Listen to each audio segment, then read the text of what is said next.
Holly and Scott McKhann coming to you from San Clemente at one of our newest projects, and it's a big one. We have decided to almost completely tear down the existing house and we're gonna rebuild it back. And Scott, what was the original size and what's gonna be the finished size? 1389 is and then the original size, and the ultimate, all the square footage will be 2950. So more than doubling it. Additionally, he's adding something called an ADU, accessory dwelling unit.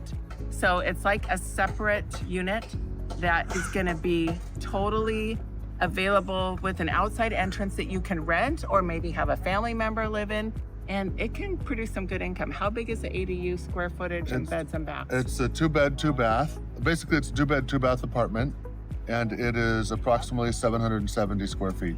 So that will probably easily rent for $3,500 a month. That is a super nice offset to your mortgage if you're owning and living in this house. So just something to think about. If you're ever thinking about getting a house, is there a way that you can build an ADU in or on it?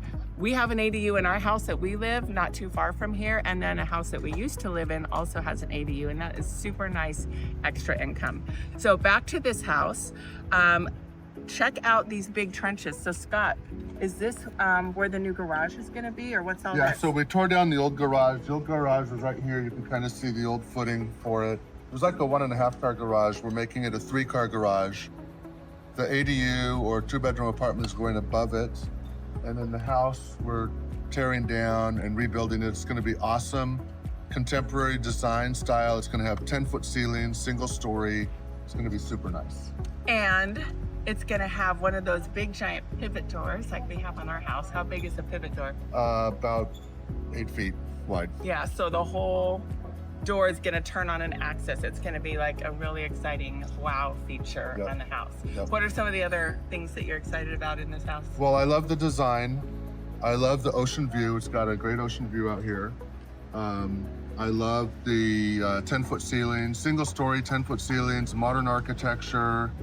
It's gonna have a great master suite, huge master closet.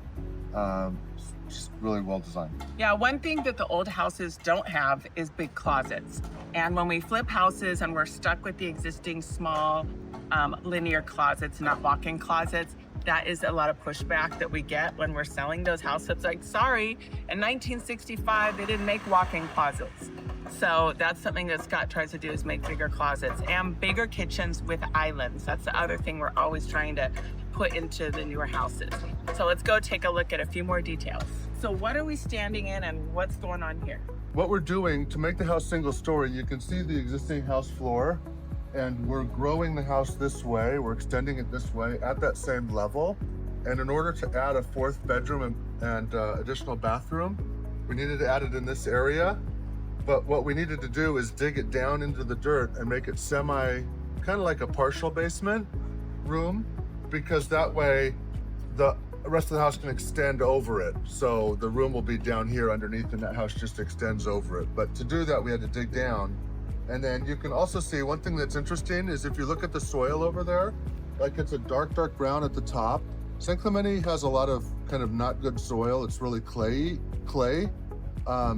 And so that top 2 feet of dirt is clay, but then you got down to the better dirt beneath it. And you can really see the layers when you get down and dig. What's this big hole for? This is a footing that's gonna hold a post that supports a beam and the floor above. So there's multiple, well, all of this where we're standing is the footing. And this footing, because we're down in the ground, it has to have like retaining walls all around it. So they're extra wide in these areas.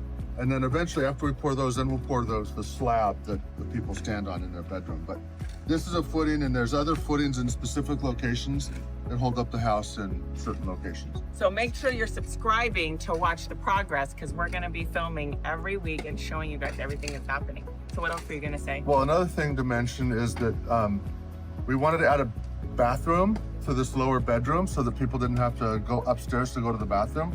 So, but in doing that, we have to put in a pump to pump the sewer water up, because it won't flow. It's not high enough to flow by gravity to the sewer outlet. So this hole over here is going to have a sewer pump in it. So the bathroom To will get drain. all the wastewater up. Yeah, it's got to lift it up and then it can go in the regular sewer line. I always wondered how that worked. Yeah. Good explanation.